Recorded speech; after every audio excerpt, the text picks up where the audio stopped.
La presse au futur, c'est la 15e édition de ce salon ici à Paris dans le 15e arrondissement et nous avons à nos côtés Édouard Ducret de la société Adrénalide. Bonjour Édouard Ducret.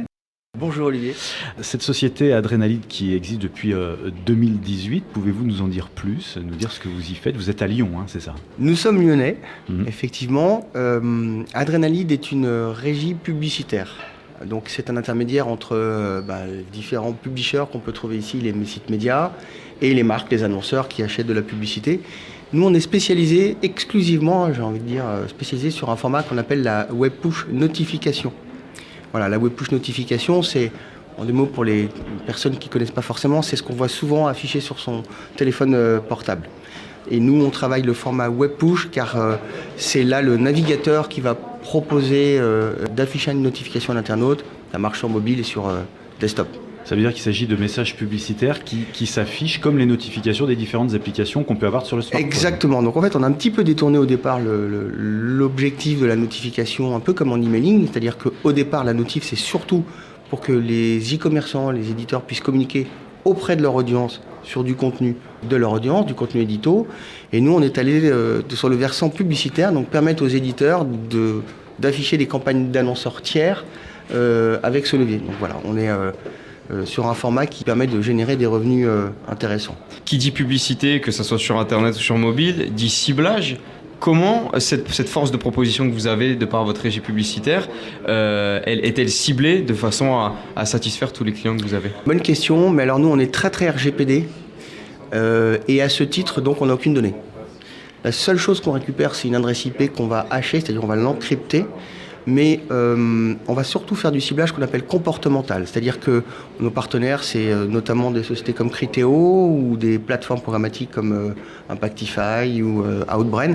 En gros, on va envoyer une notification à l'internaute qui a visité un site e-commerçant et un produit en particulier, sans savoir qui il est. Et donc, vous avez également parmi vos clients des personnes, des différentes sociétés qui décident de faire de communiquer, mais sans forcément connaître donc de sites précises. Comment vous choisissez ces clients-là justement? Comment vous les démarchez? Quels sont vos arguments? Alors, quand vous parlez de clients, vous parlez de sites médias, c'est ça, de ceux qu'on pourrait démarcher? Alors, c'est une bonne question.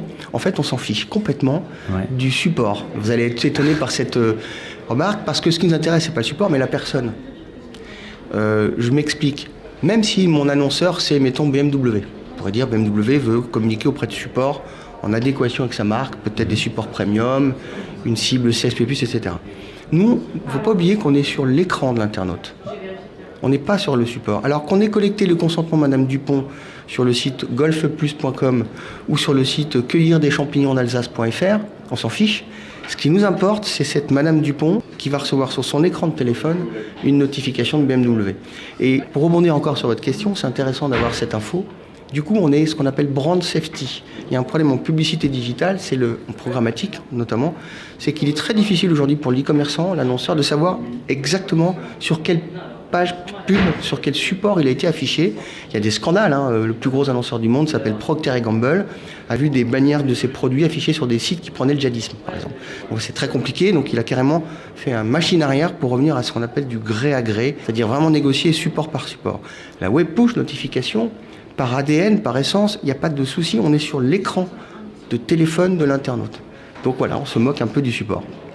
Vous parliez du coup de cette possibilité d'être neutre et en phase avec toutes les personnes que vous cherchez à viser, ce qui veut aussi dire que ce qui s'est passé entre avril et mai 2021 par rapport au RGPD, la protection des clients, qui a amené énormément d'entreprises ici dans le salon de la presse au futur à revoir leur organisation, vous êtes concerné par ça finalement?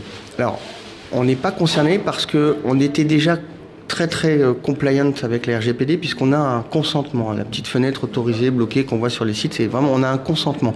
Donc on n'a pas ce problème, on a un consentement et en plus on n'a pas de données personnelles, contrairement à l'email par exemple. Donc on était déjà compliant. En revanche, ce qui c'est aussi, ce que vous avez certainement entendu, c'est la fin programmée des cookies tiers. Alors d'une part le renforcement RGPD sur le consentement de cette petite bannière en bas du site, mais globalement Google qui en 2023 va complètement couper le cookie. C'est ce que j'allais dire, voilà. Première avancée cette année et puis 2023 probablement leur fin définitive. J'ai une bonne nouvelle, c'est cookie-less la web push. On n'a pas besoin de cookies. Et donc ça, c'est génial pour les e-commerçants parce qu'on va leur vendre la techno pour qu'eux puissent demain, aujourd'hui et demain, récupérer des contacts opt-in de gens dont ils n'auront aucune donnée et ils n'auront pas besoin d'avoir de cookies pour les recibler sur le site. Vous mettez en avant cette nouvelle technologie, le lien est tout fait. Au Salon de la Presse ici, nombreux sont les organes et entreprises qui travaillent avec la presse, qui mettent en avant des innovations. Quelle est cette nouvelle technologie justement que vous souhaitez mettre en avant ? Effectivement, on a une nouvelle techno qui s'appuie sur cette technologie pour les e-commerçants qui va leur permettre, grosso modo, de toucher 2 fois plus de personnes sur leur site que n'importe quelle autre technologie.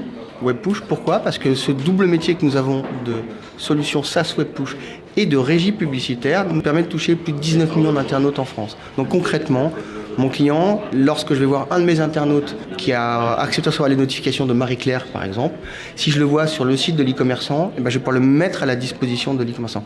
Et je finis en disant c'est très important pour l'e-commerçant son audience. Il dépense beaucoup d'argent, beaucoup de monde s'en va, donc tout ce qui va lui permettre de récupérer cette audience avant le départ du site web, c'est vraiment important. Très bien, merci beaucoup Édouard Ducret, on vous souhaite plein de succès. Merci beaucoup. Et Adrénalide, voilà, cette société que vous pouvez découvrir au stand R08. Absolument, ici, merci au beaucoup, salon merci à vous. La Presse au Futur. Au plaisir.